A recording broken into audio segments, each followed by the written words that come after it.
Сәлеметсіздер ме, құрметті оқушылар? Көңіл күйлеріңіз қалай? Бүгінгі онлайн сабағымызды бастайық. Сабақтың тақырыбы оқуға құштар мектеп жобасы. Мақсат айқын, жол жарқын.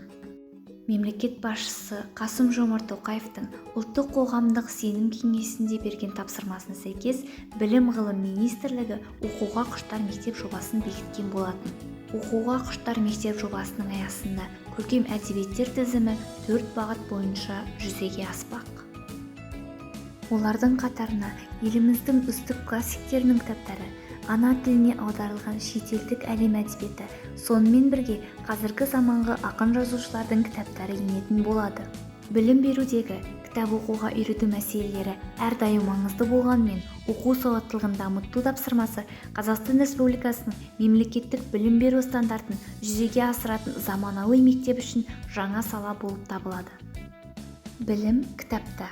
Кітап адамзат бағасының баға жетпес асыл құндылығы, білім мен мәдениеттің биік белестеріне жетелейтін тәрбие құралы. Шығыс ойшылы Науаи кітап ақылына ақы сұрамайтын алтын қазына десе, Абай атамыз танымның бар тамашасы кітапта, оған қол жеткізу үшін кітап оқудан жалықпа, артық ғылым кітапта, ерінбей оқып көруге деп насихаттайды.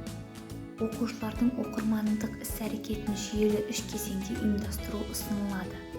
Бірінші кезең сапалы оқу дағдысына жұмыс, көркем әдеби шығарманың мәтінін меңгеру және одан қажетті ақпаратты алу мүмкіндігін дамыту.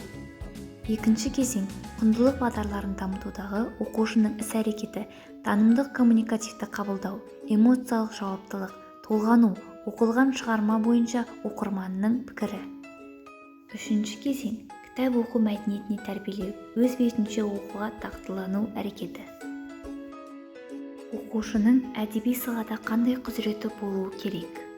Жалпы мәдени әдеби құзыреттілік, ұлттық мәдениеттің ажырамас бөлігі ретінде әдебиетті қабылдау.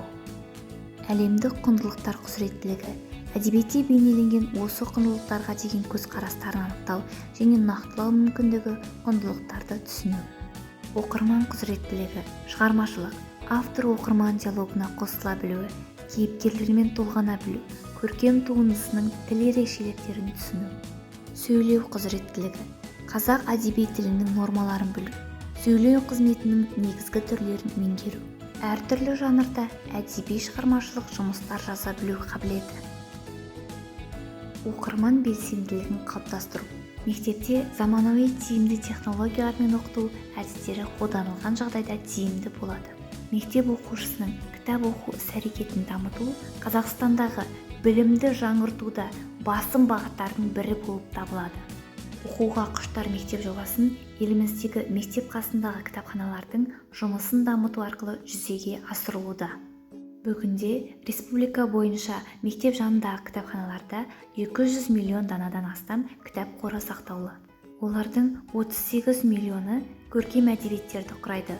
Осы көркем әдебиеттердің 20-30%-ын 80-90 жылдар шыққан ескі көркем әдебиеттер мен мерзімді басылымдар құрайды. Оқу мәдениеті өзін-өзі жетілдіру және өзін-өзі тәрбиелеу дағдыларын қалыптастыру факторы деген түйін сөз бекер айтылмайды. Оқуды дамытуда әдістемелік әдістерді жүйелі және мақсатты түрде қолданған жағдайда оқушының дербес оқуын қалыптастыруға үлес қосады.